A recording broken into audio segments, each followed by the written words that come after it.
My name is Margot Hayes, and I'm 66 years old. What I'm about to tell you changed my life forever. The funeral for my husband Ernest was the quietest day of my existence. There, beside his grave, I received a message from an unknown number that sent a chill through me. I'm alive. That's not me in the casket, I replied, my hands trembling. Who are you? The response took my breath away. I can't say. They're watching. Don't trust our sons. That moment tore my soul in two. My world crumbled when I saw Charles and Henry, my own sons, standing by the casket with strangely calm expressions. Something was wrong. Their tears seemed forced, their hugs as cold as ice. For 42 years, Ernest had been my partner, my refuge, my reason for living. I met him when I was 24 in the small town of Spring Creek. We grew up on the same dusty back roads, sharing modest dreams. I cleaned houses to support my sick mother, while Ernest repaired bicycles in a small shop he inherited from his father. We were poor, but we were happy. We had something money couldn't buy, real love. I remember the first time he spoke to me. It was a Tuesday morning. I was walking toward the market in my faded green dress and worn-out shoes. He stepped out of his shop with grease-stained hands and smiled at me with a shyness that made me fall in love with him instantly. "Good morning, Margot," he said in a soft voice. "Need me to check out your bike?" I didn't own a bike, but I came up with an excuse just to talk to him. That conversation turned into dates under the big old oak tree in town's square park, then into promises of eternal love, and finally into a simple wedding full of hope. The first few years were hard. We lived in a 2-bedroom house with a tin roof. When it rained, we'd set out pots all over the house to catch the leaks, but we were happy. Ernest worked from sunup to sundown in his shop, and I sewed clothes for the women in town. When Charles was born, I thought my heart would burst with happiness. He was a beautiful baby with his father's big eyes and my smile. 2 years later, Henry arrived just as perfect. I raised them with all the love in the world, sacrificing my own needs for theirs. Ernest was a wonderful father. He'd take them fishing in the river on Sundays, teach them to fix things with their hands, and tell them stories before bed. I fed them, dressed them, and comforted them when they cried. We were a close family, or so I believed. As they grew up, things started to change. Charles, the oldest, was always ambitious. From a young age, he'd ask why we lived so modestly, why we didn't have a car like other families. Henry followed his lead in everything, as he always had. When Charles turned 18, Ernest offered him a job at the shop, but he rejected it with contempt. "I don't want to get my hands dirty like you, Dad. I'm going to be someone important." Those words hurt Ernest deeply, though he never said it to me. I'd see him sitting on the porch at night, staring at the stars with a look of sadness. His son had rejected not only his work, but his entire way of life. The years passed, and to my surprise, Charles managed to make a name for himself in the business world. He got a job at a real estate company in the city. Henry followed soon after. They both started making money, far more than Ernest and I had ever seen.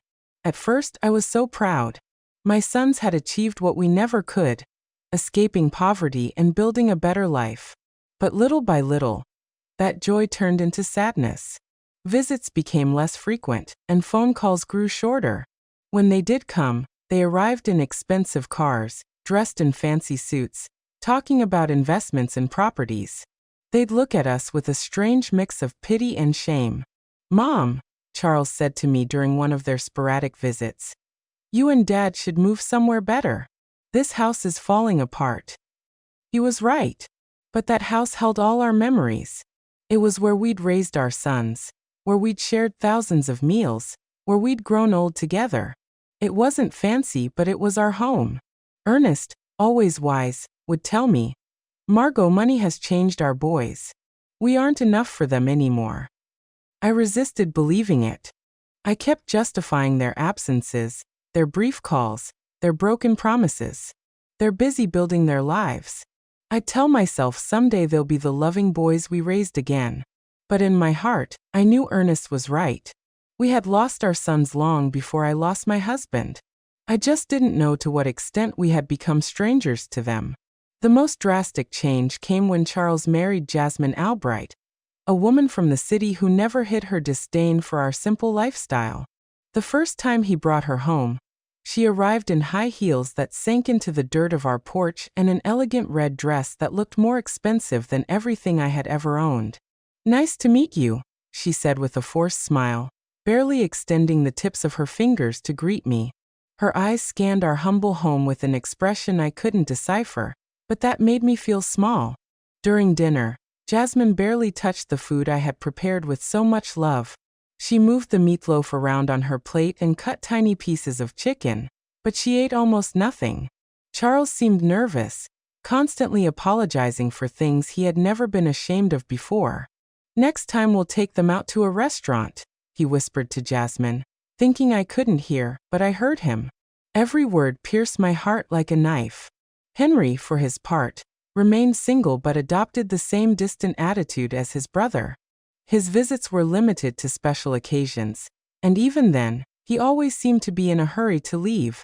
He was constantly on his phone, closing deals, even during our conversations. "Mom, I have to go," he'd always say before it was time. "I have an important meeting early tomorrow." Family Sundays became a distant memory. Christmases grew cold and formal. My sons would bring expensive gifts we didn't need. They'd stay for 2 or 3 hours, and then leave with evident relief. Ernest and I grew old alone, comforting each other. He continued to work in his shop, though his hands no longer had the same strength. I continued with my sewing, but my eyes weren't the same. We made do with our small income, proud not to ask for anything from our successful sons. "Do you know what the saddest part is, Margot?" Ernest said to me one night as we drank coffee on the porch. "It's not that they have money. It's that the money has made them believe we aren't important anymore." He was right as always. My sons hadn't just changed financially. They had changed in their hearts. We were no longer their beloved parents. We were an uncomfortable reminder of a past they wanted to forget. Things got worse when Charles bought a $200,000 house in an exclusive neighborhood in the city. Henry did the same soon after, investing in a luxury condo that cost $150,000. Suddenly, our sons were owners of fortunes we couldn't even imagine. "You should sell this house and move into a retirement community," Jasmine suggested during one of her rare visits. "There are some very nice places for people your age. You'd be more comfortable." The word community hit me like a slap, a retirement community. After 40 years of building our home, after raising these sons with so much love, they wanted to send us to a home. "We don't need a home," Ernest replied with the dignity that always characterized him. "We're fine here in our house." But I saw the expression on Charles and Henry's faces. They supported Jasmine's idea. To them, we were a burden, a problem to be solved in the most convenient way. It was then that the more direct suggestions began. Charles arrived one day with papers in his hand, documents he had prepared without consulting us. "Dad, Mom," he said with that fake smile he had perfected, "I've been thinking about your future. This house is worth at most $1,000. If you sell it, I can add some money so you can move somewhere better, a better place." To us, there was no place better than the home where we had been happy for decades. But Charles didn't understand that. For him, everything came down to numbers, to monetary value. "Besides," he continued, "I think Dad should retire from the shop. He's already 70 years old. It's time to rest." Ernest looked at him with infinite sadness. "Son, working isn't a burden for me. It's what keeps me alive, what gives meaning to my days." "But you could get hurt," Henry insisted, backing up his brother, as he always did. "At your age, an accident would be very dangerous." Their words sounded caring, but I sensed something more behind them. An impatience, an urgency I couldn't fully grasp. The following months were tense. My sons increased the pressure for us to sell the house. They brought real estate agents without telling us. They had it appraised without our permission. They even began to talk about what would be best for everyone. "Look," Charles said to us during one particularly uncomfortable dinner, Jasmine and I have decided to have kids soon. We'll need help with the expenses. If you sell the house and move to a smaller place, that money could be an early inheritance." An early inheritance? He was asking for our inheritance while we were still alive. The audacity of the request left me speechless. Ernest remained calm, but I saw his jaw tense. "Son, when your mother and I die, everything we have will be yours. But while we're alive, our decisions are our own." "Don't be stubborn," Henry cut in with a harshness I had never seen from him before. "You're old now. You can't keep living in the past." That night, after they left, Ernest and I stayed up talking until dawn. For the first time in our marriage, we discussed the possibility that our sons were not the people we thought we had raised. "Something's wrong, Margot," my husband said to me with a look of worry I had never seen in his eyes. "This isn't just ambition or impatience. There's something darker behind all this pressure." I had no idea how profoundly correct his words were. I couldn't imagine that my own sons were planning something that would change our lives forever. I didn't know that the tragedy that was coming wouldn't be an accident of fate, but a conspiracy carefully orchestrated by the two people I trusted most in the world. The last normal conversation I had with Charles was 3 weeks before Ernest's death. He came alone without Jasmine and looked more serious than usual. "Mom," he said, sitting at the kitchen table where he had eaten breakfast so many times as a boy, "I want you to know that no matter what happens, Henry and I will always take care of you." His words soothed me at the time, but now, remembering them beside Ernest's grave, they send a shiver down my spine. Why did he say no matter what happens? What did he know that I didn't? The accident that changed everything happened on a Tuesday morning. Ernest had left early for the shop, as he had done every day for more than 40 years. I was in the kitchen preparing his favorite lunch, meatloaf and mashed potatoes, when the phone rang with an urgency that sent a chill through me. "Mrs. Hayes," a voice I didn't know asked. "I'm calling from Memorial Hospital. Your husband has been in a serious accident. You need to come immediately." The words blurred in my mind like ink and water. The world stopped. My legs turned to jelly, and I had to grab the door frame to keep from falling. What happened? Is he okay? Is he alive? Is he in the ICU? "Ma'am, please come as soon as possible." The trip to the hospital was a hazy nightmare. My neighbor, Doris, had to drive me because I was shaking so much I couldn't even hold the keys. The whole way there, my mind refused to process what was happening. Ernest was careful, meticulous in his work. How could this have happened? When we got to the hospital, Charles and Henry were already there. That surprised me because no one had notified them yet. At least not me. But in my desperation, I didn't pay attention to that detail. "Mom," Charles said, hugging me with a force that seemed genuine, "Dad is in bad shape. The doctors say one of the machines at the shop exploded. He has severe burns and a traumatic brain injury."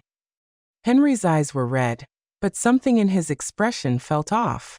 He seemed more nervous than sad, like someone waiting for important news rather than someone suffering for his father. "Can we see him?" I asked, desperate. "Only immediate family, one at a time, and for 5 minutes max," the nurse explained. When I entered that ICU room, my heart sank. Ernest was hooked up to a dozen machines with bandages covering most of his face and arms. I barely recognized him. His breathing was labored, artificial, kept going by machines that beeped constantly. I walked up to his bed and took his hand, the only part of his body that seemed intact. "Ernest, my love, I'm here. Everything is going to be all right. You're going to recover just like you always do." For a moment, I felt a slight squeeze in my hand. His eyes moved behind his closed lids. He was fighting. My warrior was fighting to get back to me. The next 3 days were the longest of my life. I practically lived at the hospital, sleeping in the uncomfortable chairs in the waiting room. Charles and Henry took turns accompanying me, but they always seemed more interested in talking to the doctors than in comforting their father.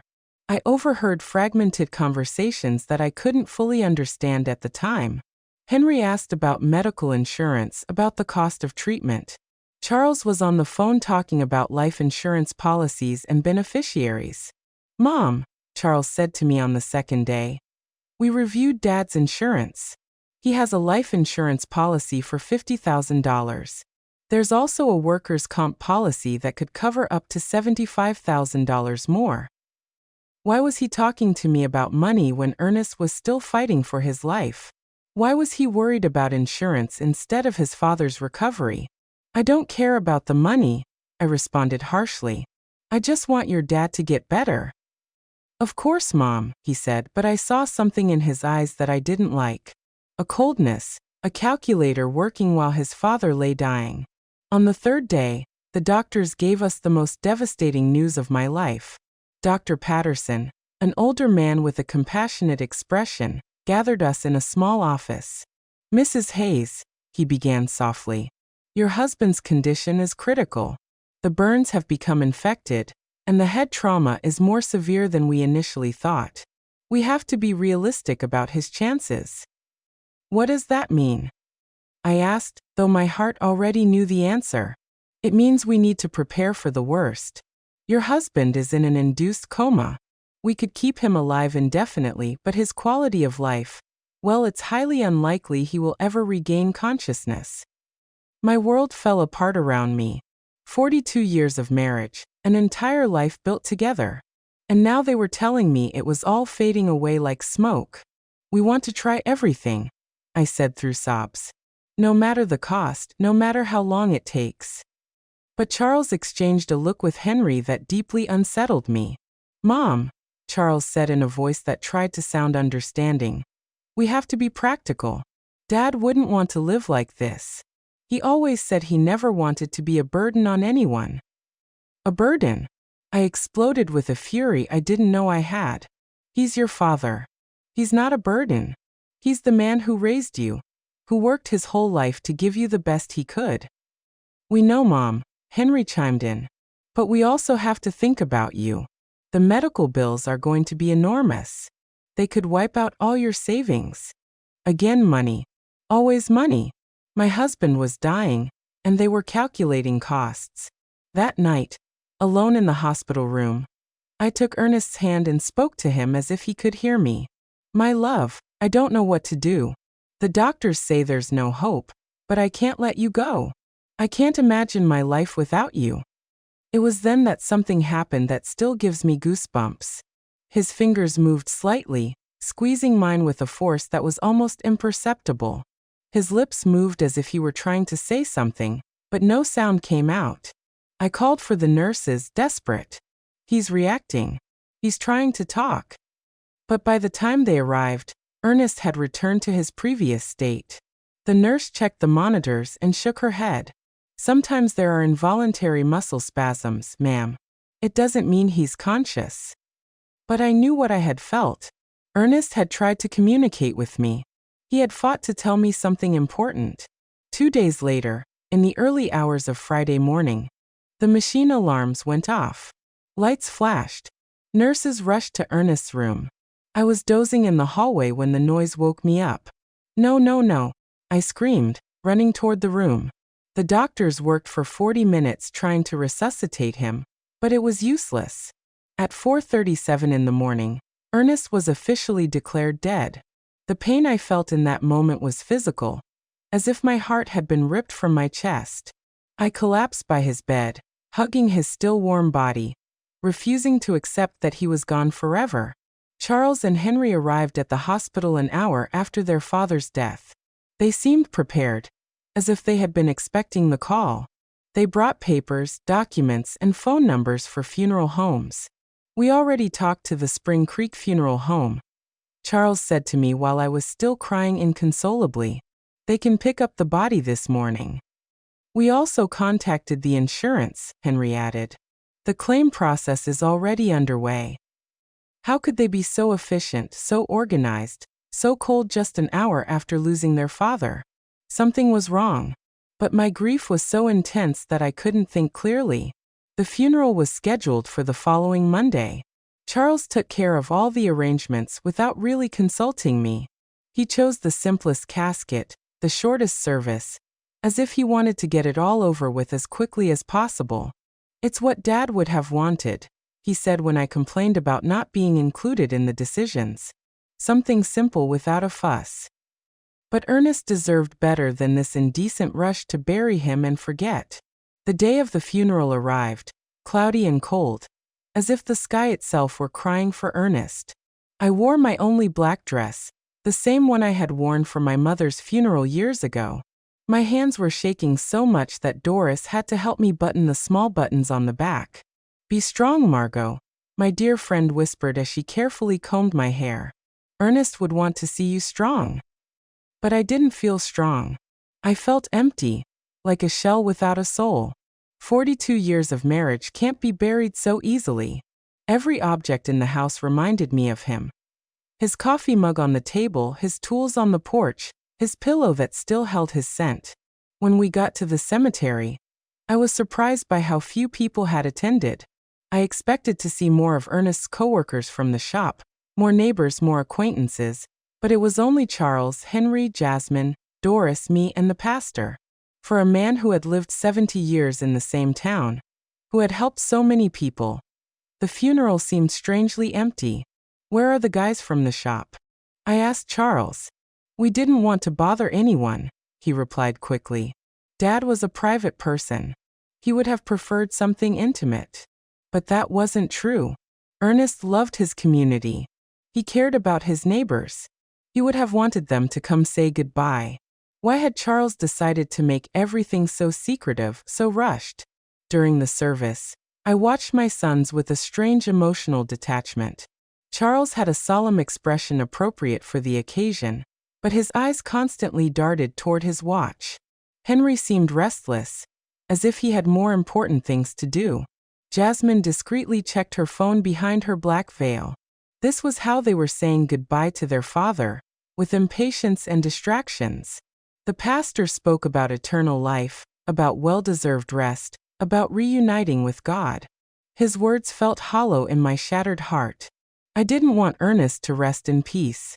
I wanted him to come home with me, for us to keep growing old together, for us to keep drinking coffee on the porch every evening. When it was time to throw dirt on the casket, my legs refused to hold me up. Doris had to support me as I sobbed uncontrollably. The sound of the dirt hitting the wood was final, conclusive, hopeless. It was at that exact moment, standing by my husband's grave, that my phone vibrated. A text message from an unknown number. "I'm alive. That's not me in the casket." My heart stopped.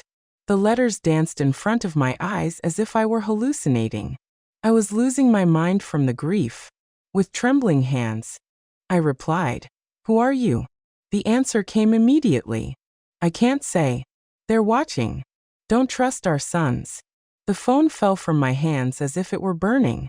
Doris bent down to pick it up, but I stopped her abruptly. I couldn't let anyone else see those messages. Not until I understood what was happening. "Are you okay, Mom?" Charles asked, approaching with a worried expression. I stared at him, trying to find some clue on his face. His eyes seemed sincere, but now every gesture, every word, every expression felt suspicious. "I'm fine," I lied, putting the phone in my purse. "I just need to go home." On the way back, I couldn't get those messages out of my head. Was it possible that someone was playing a cruel joke at the worst moment of my life? Or was there really a possibility that Ernest was alive? But if he was alive, who had we buried? And if he wasn't alive, who knew enough details about our lives to write something so specific about our sons? That night, alone in my house, which now felt like a tomb, I reviewed every detail of the last few days. Ernest's accident had been strange from the beginning. According to Charles, a machine had exploded in the shop, but Ernest knew every screw and wire in that place. He was meticulous about maintenance, obsessive about safety. Plus, how had my sons gotten to the hospital so quickly if no one had notified them? The hospital had called me first. I was the emergency contact. How did they know about the accident before I did? And then there was the money.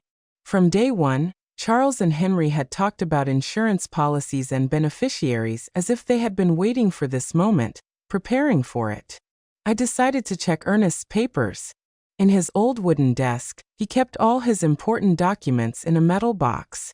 Insurance policies, the deed to the house, shop documents, everything was there. I found the $50,000 life insurance policy that Charles had mentioned. But there was something I didn't remember. The policy had been updated just 6 months earlier, increasing the coverage from $5,000 to $50,000. Why had Ernest increased his life insurance? He had never mentioned that change to me, and more importantly, who had suggested he do it? I kept looking and found something even more disturbing. A workers' comp policy that I didn't know about, purchased just 2 months before his death. $5,000 in case of accidental death on the job. $15,000 in total. A fortune for a family like ours, but also a fortune tempting enough for someone without scruples. My phone vibrated again. Another message from the same unknown number. Check the bank account. See who's been moving money. This time I didn't hesitate. This person, whoever they were, knew too much to be a prankster. They knew about the insurance. They knew about my sons. They knew details that only someone very close to us could know. I know. The next day, I went to the bank where Ernest and I had kept our account for 30 years. Mrs. Thompson, the manager who had known us forever, greeted me with sincere condolences. "Margot, I'm so sorry about Ernest. He was a good man." "Thank you, Mrs. Thompson. I came to check our accounts. I need to understand our financial situation." She showed me the bank statements from the last 6 months. What I saw froze me. Over the past 3 months, large withdrawals had been made from our savings account. $1,000 in January, $3,000 in February, $4,000 in March. Money that I didn't know had been moved. Who authorized these withdrawals? I asked, my voice trembling. "Your husband came in person," Mrs. Thompson explained. "He said he needed the money for repairs at the shop, but I kept the household accounts. I knew exactly how much money we had and what we spent." Ernest had never mentioned expensive repairs at the shop, and we definitely had never talked about withdrawing thousands of dollars from our savings. "Do you have the signatures for those withdrawals?" I asked. She showed me the receipts. Indeed, it looked like Ernest's signature, but something about the handwriting seemed off. It was too shaky, too uncertain for his usually firm, clear script. "Mrs. Thompson," I asked with my heart pounding, "did he come alone to make these withdrawals, or was someone with him?" She thought for a moment. "Now that you mention it, I think he came in with one of your sons once or twice. Charles, I think. He said he was helping his dad with the paperwork because Ernest had trouble reading documents without his glasses. Charles, my son, had been involved in money withdrawals I didn't know about, using his father's tired eyes as an excuse. But Ernest saw perfectly well with his glasses, which he never took off during the day. That afternoon, as I looked over the bank receipts again and again, I received another message. The insurance was their idea. They convinced Ernest he needed more protection for you. It was a trap. I could no longer deny the evidence piling up in front of me. The mysteriously increased insurance policies, the unauthorized money withdrawals, Charles's presence in transactions I knew nothing about, his suspicious efficiency in organizing the funeral, his coldness during his father's agony. But the question that terrified me was whether they had really planned Ernest's death, how they had done it, and who was sending me these messages. How did this person know so much about what had happened? The following days became a nightmare of doubt and suspicion. Every one of Charles's smiles, every one of Henry's hugs, every word of condolence felt like a mask hiding something sinister. But I needed more proof before I could accept a truth as horrible as the one taking shape in my mind. My phone kept receiving messages from the mysterious number. "Go to Ernest's shop. Look in his desk. There are things you didn't see." I decided to go to the shop for the first time since the accident. Charles had said a machine had exploded. But when I got there, I found something completely different from what I expected. The shop was strangely clean, too clean to have been the scene of an explosion. There were no burn marks on the walls, no debris, No signs of the destruction that such a serious accident should have caused. Where is the machine that exploded? I asked out loud. I looked all over the shop and found every machine in its place working perfectly. The welder, the compressor, the electric saw, all were intact. What then had been the cause of the accident? In Ernest's desk, I found something that sent a chill through me. A note written in his handwriting dated 3 days before his death. Charles insists I need more insurance. He says it's for Margot. But something doesn't feel right. I don't trust his intentions. Below that note was another. Henry brought me some papers to sign. He says they're to modernize the shop, but I don't understand what it's about. Why all the hurry? My husband had suspicions. He had intuited the evil intentions of our sons, but he had died before he could tell me. I kept searching and found an envelope sealed with my name on it. I opened it with trembling hands. It was a letter from Ernest. My dearest Margot, if you are reading this, it means something has happened to me. In recent months, I've noticed strange changes in Charles and Henry. They're too interested in our money, in the insurance, in us selling the house. Jasmine is putting a lot of pressure on them.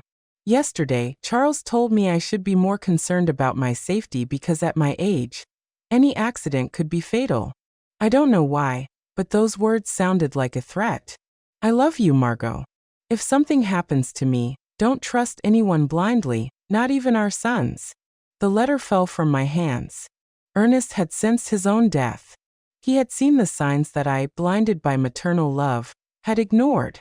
That night, Charles came to visit me. He arrived with a bottle of wine and a smile that now seemed completely fake. Mom, I've been thinking about your future, he said, pouring himself a glass without asking if I wanted one. The insurance money. It's already in process. It'll be $15,000. How do you know the exact amount? I asked, feigning innocence. Well, I helped Dad with the insurance paperwork. He wanted to make sure you had enough money to live comfortably. A lie. Ernest had never wanted to increase the insurance. According to his own note, he had been pressured by Charles. And what do you think I should do with that money? I asked, carefully watching his reaction. His eyes lit up with a glint that gave me a chill. You could buy a smaller, cozier house, or even better, move into a nice retirement community where you'd have company and medical care. Henry and I could manage your money to make it go further. Manage my money? We just want to take care of you, Mom. At your age, it's easy to get scammed or make bad financial decisions. We know about investments, about business. We could triple that amount in a few years. Triple my money or make it disappear into their own pockets. Let me think about it, I said, trying to buy time. Of course, Jasmine said with her fake sweetness. But not too long. For your own good. After they left, I sat in my kitchen, shaking with rage and fear.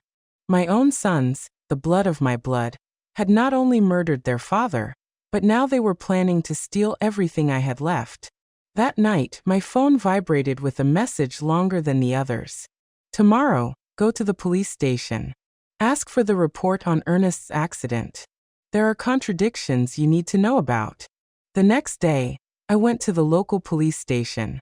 Sergeant O'Connell, who had known Ernest for years, greeted me kindly. The report on your husband's accident? He asked with a confused expression. What accident, Mrs. Hayes? From his shop.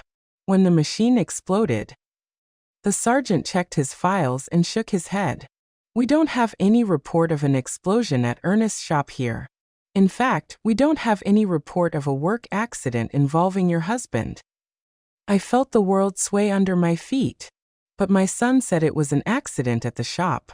That's why he was in the hospital. Mrs. Hayes, your husband arrived at the hospital on Tuesday morning, but not from a work accident. According to the medical report I have here, he arrived unconscious with symptoms of poisoning. Poisoning. The doctors found traces of methanol in his blood, a quantity sufficient to cause blindness, brain damage, and eventually death. The hospital should have informed you of this poisoning. It hadn't been an explosion. It hadn't been a work accident. Someone had deliberately poisoned my husband. Why didn't anyone tell me this? I asked, my voice breaking. The immediate family who signed the hospital papers requested that the information be kept confidential to avoid unnecessary speculation. They said, "You were too emotionally fragile to handle the technical details." The immediate family. Charles and Henry had hidden the true cause of Ernest's condition, invented the story of the explosion, and manipulated everyone, including me, to cover up a murder. Mrs. Hayes, the sergeant continued, if you suspect the circumstances of your husband's death, we could open a formal investigation. I had more than suspicions. I was certain that my own sons had murdered their father for money. That afternoon, Henry came home with a bouquet of flowers and the same fake smile as Charles. "How are you, Mom? You look tired." "I'm fine," I lied, observing his every gesture from a new perspective. "I'm just thinking about the future." "That's good. Charles and I have been talking. We think you should sell the house soon while it's fresh on the real estate market." "Why the rush?" "Well, old houses lose value quickly and you need liquidity. Funeral expenses, pending medical bills." More lies. The funeral had been cheap, almost insultingly so, and there were no pending medical bills because the hospital insurance had covered them.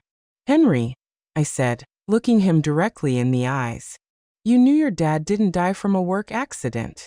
For a fraction of a second, I saw panic in his expression, but he recovered quickly. "What are you talking about, Mom?" "I went to the police station. There's no report of an explosion at your dad's shop." This time, the panic was more evident. "Mom, you shouldn't be doing things like that. They'll confuse you. The grief is getting to you." "The grief is getting to me, or you've been lying to me." He got up abruptly, spilling the coffee I had poured for him. "I think you need to rest. We'll talk when you're calmer." He left quickly, but not before making a phone call from the porch, although I couldn't hear the words. The tone was urgent, worried. That night, I received the most revealing message yet. "They're coming together tomorrow. They're going to try to convince you that you're crazy, that grief is making you imagine things. Don't believe them, and don't take anything they offer you to eat or drink." The mysterious message's prediction came true exactly as it had warned. The next day, Charles and Henry arrived together at my house, accompanied by Jasmine. They had expressions of exaggerated concern, and a bag of pastries from the downtown bakery. "Mom, we're so worried about you," Charles began in a sugary voice. "The neighbors have told us you've been acting strange. Doris says you've been talking to yourself, that you aren't eating well." Doris had never said that. It was just another lie in their growing collection. "Jasmine brought your favorite pastries," Henry added, pointing to the bag. "And we made special coffee from that brand you like so much." I remembered the message's words. "Don't take anything they offer you to eat or drink." It was possible that they were planning to poison me, too, just as they had Ernest. "Thank you, but I already had breakfast," I said, keeping my distance. "But Mom," Jasmine insisted with a smile that didn't reach her eyes, "you need to eat properly. You've lost a lot of weight since Dad Ernest died." "I've fine," he repeated firmly. Charles exchanged a significant look with Henry. It was the same look they had shared at the hospital when the doctor gave us Ernest's prognosis. "Mom," Charles said, sitting closer to me, "we want to talk to you about something important." "My behavior?" "Yes. The strange questions you've been asking, the visits to the police station, that obsession with irrelevant details about Dad. It's normal after such a great loss, but it can be dangerous if it's not treated." Henry nodded gravely. "We spoke to Dr. Albright. He says it's common for older people to develop paranoia after losing a partner, especially women your age." Paranoia. They were accusing me of being crazy for uncovering their lies. "I am not paranoid," I said with all the firmness I could muster. "I'm just asking questions I should have asked from the beginning." "What questions?" Charles challenged me. "Like why there's no police report for your father's supposed accident. Like why the shop is perfectly clean if there was an explosion. Like why you withdrew $5,000 from our account without telling me anything. The silence that followed was deafening. The three of them exchanged looks of thinly disguised panic. Mom, Henry finally said, those things have simple explanations. Dad withdrew that money for repairs he wanted to do in secret as a surprise for you. What surprise? He wanted to remodel the house, Charles lied. He had hired some workers to fix the roof and paint the walls. He wanted it to be a surprise for your birthday. If that were true, where were the workers? Where were the materials? Why did no one in town know about this supposed remodeling? And about the police report, Charles continued. Not all work accidents require a report, especially when they happen on private property. More lies. Sergeant O'Connell had been very clear. Any work accident with serious injuries requires an official report. Mom, Jasmine intervened with a sweet but condescending voice. We just want to take care of you. That's why we thought it would be best if you moved to a place with specialized medical attention. A home. A specialized care home, Charles corrected, for people who are going through complicated grief. They have psychologists, nurses, activities to keep you busy. And in the meantime, Henry added, we can take care of selling the house, managing the insurance money, all those complicated things you shouldn't have to handle in your current state. There it was, the complete plan. Declare me mentally incompetent, put me in a home, and take control of all my money. First, they had murdered Ernest for the insurance money, and now they wanted to steal from me, too. And what if I refuse? I asked them. Why would you refuse? Charles asked with a smile that sent a chill through me. We just want what's best for you. Because this is my house. This is where I built my life with Ernest. This is where I raised you. Mom, Henry said with an exaggerated sigh. You can't live in the past forever. Dad is gone. You have to accept it and move on. I have accepted it, but that doesn't mean I'm going to give away my life and my money. The mask of concern began to crack on my sons' faces. Charles got up abruptly. All right. If you won't listen to reason, we'll have to take more drastic measures. What does that mean? It means we can start a legal process to have you declared mentally incompetent. We have witnesses to your erratic behavior. We have testimony from doctors who confirm you're suffering from senile paranoia. Doctors? What doctors? I hadn't spoken to any doctors about my mental state. Dr. Albright already signed a preliminary report, Henry added. He says that based on our descriptions of your behavior, it's likely you need specialized care. A doctor who had never examined me had signed a report about my mental state, based only on what my sons had told him. How much had it cost them to buy that false evaluation? So you can cooperate voluntarily, Charles continued. Or we can do it legally, but either way, you're going to get the help you need. It was a direct threat. If I didn't hand over my money voluntarily, they would use the legal system to steal it from me. I need time to think about it, I told them, trying to buy time. Of course, Jasmine said with her false sweetness, but not too much time for your own good. After they left, I sat in my kitchen, trembling with rage and fear. My own sons, the blood of my blood, had not only murdered their father, but now they were planning to steal everything I had left. That night, my phone vibrated with a message longer than the others. Margot, this is Stephen Callahan, a private investigator. Ernest hired me 3 weeks before he died because he was suspicious of Charles and Henry. They poisoned him with methanol mixed in his breakfast coffee. I have audio evidence of their conversations, planning everything. Tomorrow at 3 o'clock in the afternoon, go to the corner cafe. Sit at the back table. I'll be there. At last, I would know who had been sending me those messages, and more importantly, I would have the proof I needed to get justice for my husband's death. But I also knew I didn't have much time. Charles and Henry had shown their hand. If I didn't act fast, I'd end up locked in a home while they spent the money that had cost Ernest his life. The war had begun. And even if I was a 66-year-old woman against 2 ruthless men, I had something they didn't. The truth.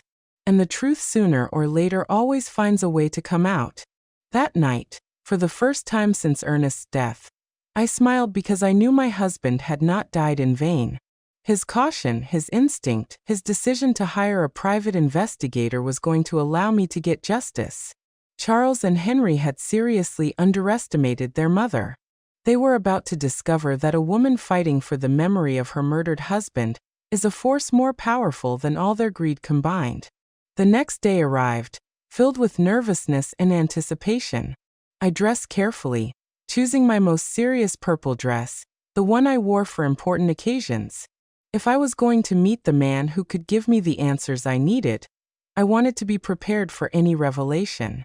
At 2:30 in the afternoon, I walked toward the corner cafe with determined but cautious steps.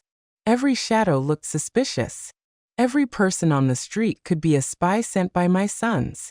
The paranoia they had accused me of having was starting to feel justified. The cafe was moderately full. I went straight to the back table as I had been instructed.